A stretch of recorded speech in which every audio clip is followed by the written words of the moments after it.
You know, when I think about Pepsi versus Coke, I'm reminded of the words of the late philosopher Norm Macdonald. Coca-Cola is a delicious drink. And people, see, they think in their minds that if your favorite drink in the entire world is Coca-Cola, then your second favorite drink will be Pepsi-Cola, which is flawed reasoning. Actually, if your first favorite drink is Coca-Cola, your least favorite drink is Pepsi-Cola. I think that's a sentiment shared by most people, and that's not an opinion. The numbers do not lie. Coke's market share is almost double that of Pepsi. And for that reason, Pepsi has historically done some really wacky things to try to get a leg up on their competitor. But one time, they took it too far and plunged an entire country into chaos. A marketing stunt in the early 90s led to months of violent riots that left 5 people dead. But to really understand how we got to that point, we gotta go back. What we do here is go back. In 1902, Caleb Bradham formed the Pepsi Cola Company, kicking off one of the most brutal and long-standing wars in history, the Cola Wars. Due to an early advantage, Coke has been dominating the Cola Wars for over 100 years. I'm sure the fact that they used to put actual cocaine in their beverages did not hurt at all. Now here's the thing, Pepsi knew they could never compete on the taste front because their product tastes like diarrhea water mixed with sugar, and they know it. So historically, they've had to resort to high-profile celebrity endorsements and marketing gimmicks to move their product. And over the years, they've had some absolute banger ad campaigns, like the famous Pepsi Challenge, where contestants would try both Coke and Pepsi without knowing which was which, and they chose Pepsi every time. Coca-Cola says it's the real thing.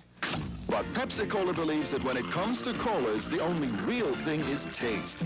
That's why the Pepsi Challenge has been asking thousands of people across the country to let their own taste decide. And the fact is, nationwide, more people prefer the taste of Pepsi over Coca-Cola. Pepsi. Pepsi. Pepsi. I like Pepsi a lot better. Pepsi tastes better. Alright guys, I'm not gonna lie to you, I have 2 vices in my life. Nitrous oxide and Coca-Cola, okay? I'm a Coke head. I am a Coke fiend. So to me, it's inconceivable that anyone would ever pick Pepsi in a blind taste test. So I decided to test this out for myself. I'm standing here in a non-disclosed parking lot, and I'm gonna ask strangers to do a blind taste test to see if they prefer Pepsi or the competitor. So let's see if we can find Sir, you! Do you want to participate in a blind taste test? All right, come on over. All right, so here's how this is gonna go. In one of these cups is Pepsi. In the other cup is their competitor. So you're gonna try each one of them and you're gonna tell me which one you prefer, okay? So start with this one. This one right here? Yes, sir. Okay. Oh, that is disgusting. I don't like that. Okay. It's horrible. Try this one now, yeah?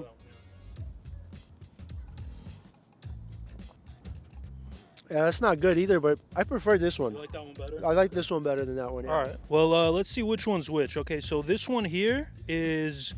Oh, yeah. Yep. This one's Pepsi. Okay. So that's the one you didn't like. Okay. Yeah, no, I didn't like Now, this one is piss. This is my piss, actually. Piss? Yeah. No. What? Yeah, it's piss. Let me try this again. Okay, he's trying it again. Yeah, that's piss. Well, there you have it, guys. Pepsi is literally worse than human urine. Thank you, sir, for participating in this. I really appreciate it. Yeah, sure, I guess. Oh, well. Dang, I really wasn't expecting that. It's kind of crazy, actually. Can I get sued for this? The Pepsi Challenge might not make sense to a cokehead like myself, but there's no denying that it's an absolute masterclass in marketing. I remember learning about it when I was getting my advertising degree at DeVry University. It's one of the most successful and iconic ad campaigns of all time. Now, this is not to say that every ad campaign they did was a banger. Like, remember that one time Pepsi tried to end racism by having Kendall Jenner hand a Pepsi to a cop at a Black Lives Matter protest?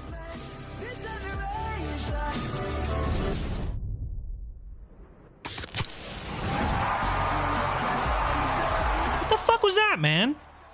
I forgot about this until I started researching for this video. This was actually psychotic.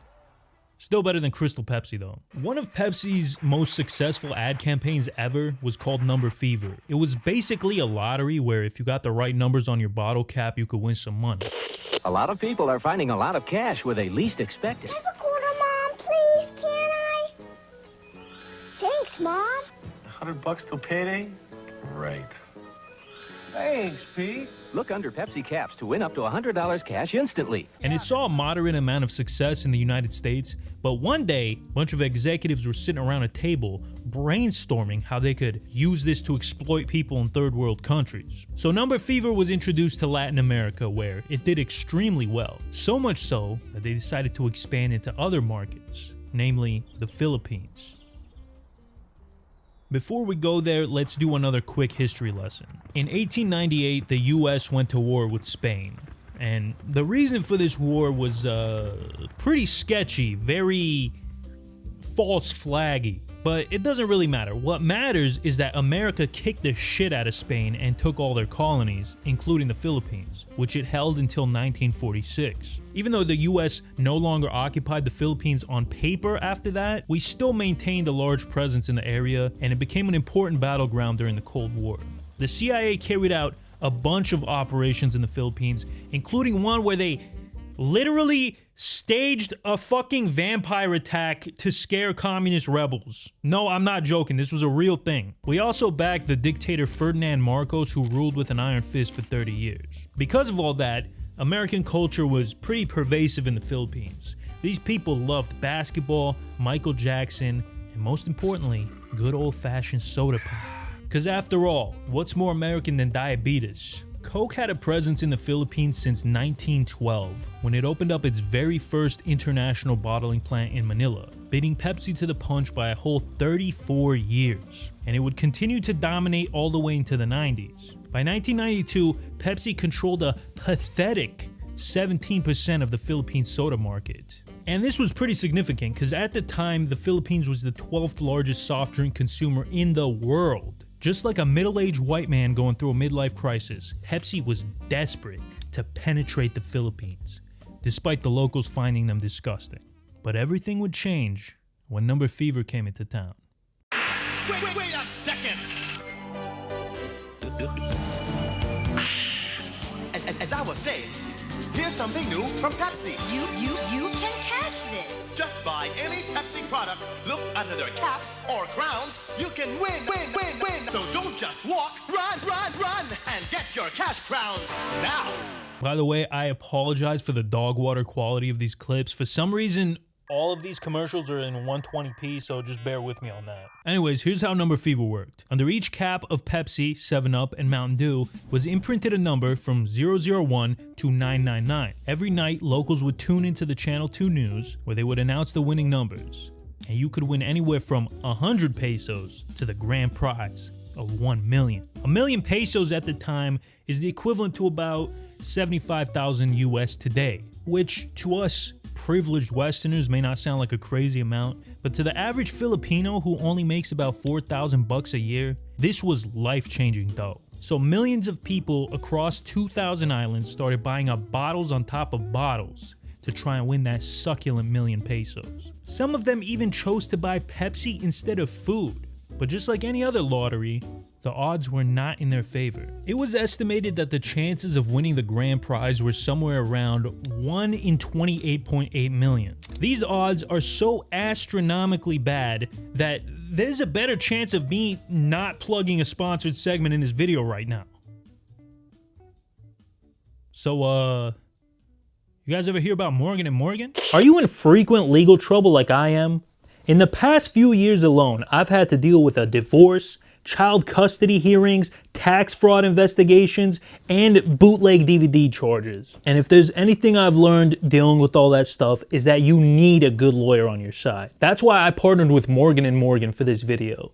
They're America's largest injury law firm. They have over 1,000 lawyers at the ready to represent you, and they're in every state of the United States of America. Now guys, take it from me. Finding a lawyer is a real pain in the tuchus, but Morgan & Morgan makes it easy. If you ever get injured in an accident, you're just 8 clicks away from submitting a claim. Morgan & Morgan has helped recover over $20 billion for their clients.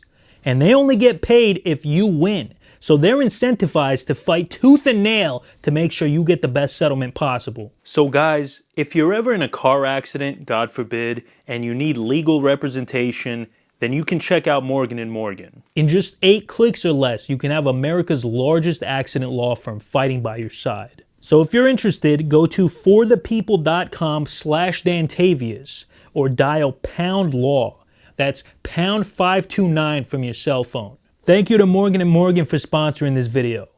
Now let's get back into it. Despite the extremely small chance of winning the grand prize, Pepsi was flying off the shelves like a non-shitty soda. Their sales shot up by 40% overnight, increasing their market share by a respectable 7%. And the campaign was going so well that Pepsi decided to extend it by another 5 weeks. Up to this point, 17 people had won the 1 million peso grand prize, but now a few more people would get the chance to become millionaires. This is when shit started to hit the fan. On May 25th, 1992, the winning number of 349 was announced on the evening news. One of the winners, Victoria, was unemployed and raising her 4 children off her husband's salary of just $4 a day. When she saw that glorious 349 bottle cap, she damn near shit herself. She was already planning on buying a new house and putting her children through school. A few miles away, Marilee So was in a similar financial situation. She had been praying for weeks to win the grand prize so she could finally escape the crippling poverty she was living in. Her husband had spent the last of their money on a 6-pack of Pepsi. Luckily for them, one of those bottles happened to be a winner. They were going to be millionaires. They could finally afford that NFT they've always wanted. But when the 2 women went to the Pepsi plant the next day to claim their prizes, they noticed they weren't alone. There were thousands of people gathered around the building, all holding 349 bottle caps. Well, somebody made an oopsie. 486,170 people had crowns with 349 on them. Pepsi was absolutely fucked. They couldn't possibly give all these people 1 million pesos. Then how would their CEO be able to afford his 3rd yacht? An emergency meeting was called, and Pepsi's crisis management team spent all night brainstorming solutions to this colossal oopsie. They decided that as a so-called goodwill gesture, they would give everyone with the 349 bottle cap 500 pesos and an Arby's gift card. And most people actually took them up on this offer, but others were outraged. In their eyes, they won fair and square according to Pepsi's own rules, and they were entitled to that money. After all, it wasn't their fault that Pepsi screwed up. Now, the thing is, this wouldn't be the only time Pepsi botched one of these giveaways.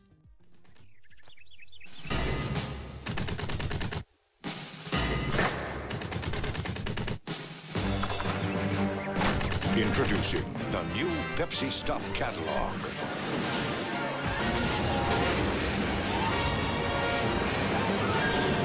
Now, the more Pepsi you drink, the more great stuff you're going to get. Sure beats the bus. In 1996, Pepsi ran an ad campaign featuring a loyalty program where you could buy merchandise from a catalog with Pepsi points, which you accrued by, of course, buying Pepsi. At the end of the commercial, it said you could redeem a Harrier jet with 7 million Pepsi points. Clearly, this was a tongue-in-cheek joke. You know, nobody would be psychotic enough to actually think they could win the jet. Well, except this one guy, John Leonard, who actually got the 7 million points and sued Pepsi when they refused to give him the jet. Turns out Pepsi's legal team, which probably cost tens of millions of dollars a year, forgot to put a disclaimer in the commercial about this being a joke. They later updated the commercial to say "just kidding" in parentheses, which pretty much like an admission of guilt. Now, John Leonard eventually lost in court because, you know, the legal team had to make up for their oopsie, so they went extra hard on it. But of course, the general public sided with him because it's not really a good look for a massive corporation to be fighting some regular Joe Schmuck in court. But the whole Harrier jet controversy was nothing compared to the disaster that was about to happen in the Philippines. So let's recap. We got 500,000 pissed off Filipinos. At the beginning of the day, they thought they were millionaires. And over the course of a few hours, their hopes were completely dashed. It's like finding out the child you raised for years isn't even yours. Fuck you, Erica. So this all begs the question, how the heck did this even happen? Well, it turns out that 349 had already been designated as a losing number. So the Pepsi bottling plant had free reign to print buttloads of bottle caps with that number on them. But remember, Pepsi extended the competition past the original date, which messed everything up. I guess some schlemiel forgot to update it in the system or something. It's not exactly known, but that's the going theory. This explanation did not cut it for the thousands of people living in extreme poverty who thought their entire lives were about to change. Soon protesters started gathering around Pepsi facilities all over the Philippines. At first, it was just a few dozen, then a few hundred, and then thousands of people were out there marching, picketing, and boycotting every single day for months. One man in his 60s died of a heart attack during one of these protests, and his wife later told the media, "Even if I die here, my ghost will fight Pepsi." Yeah, bro, that's pretty badass. These people were not messing around. At first, everything was peaceful, but then they started to turn violent. After hundreds of years of colonization and dictatorships, the people were fed up, and they took out their pent-up generational anger out on Pepsi. Protesters started torching delivery trucks, throwing rocks at salesmen, threatening Pepsi employees, and attacking bottling plants. I think this newspaper article from 1993 says it best. In ways that the government never could, the anti-Pepsi fever has brought together communist rebels and army generals, well-dressed Manila matrons, and barefoot peasants, all holding 349 bottle caps. Pepsi executives were soiling their britches. One of them said, "We were eating death threats for breakfast." Most of the executives were relocated out of the country, but the ones that weren't had to travel with 24-hour armed security. Despite all that, the corporate bigwigs in New York refused to cave to the protesters. Pepsi's VP of Public Relations, Kenneth Ross, came out and said, "We will not be held hostage to extortion and terrorism." Pretty big words from a guy who was at zero risk of anything happening to him. But unfortunately for the poor schmucks at the bottom of the corporate ladder who couldn't afford a private security detail, they were risking their lives every single day for like 32 cents an hour. The attacks on Pepsi plants continued all the way through 1993. In May of that year, a homemade bomb was thrown through a window, killing 3 employees and injuring multiple others. The bottling plants weren't the only targets. People also often attacked Pepsi delivery trucks. When it was all said and done, around 40 trucks were destroyed, set on fire, or flipped over. And you know, the Filipinos were lucky Pepsi didn't decide to go to war over this, because they did have the 6th largest military in the world at that point.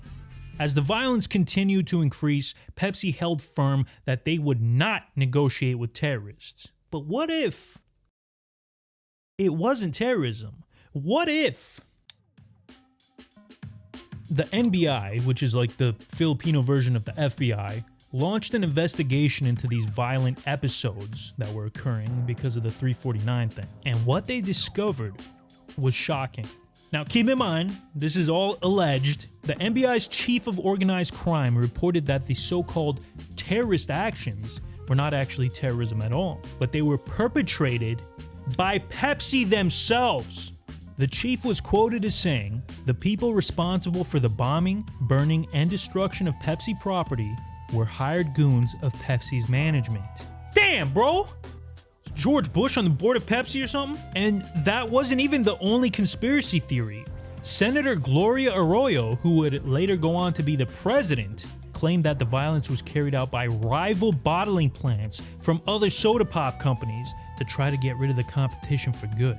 If this is true, this is absolutely demented. I mean, we're talking about soda pop here. It's not that serious. This is like mafia stuff. But the thing with Arroyo is she was charged with corruption later in her career, so, take what she says with a gram of salt.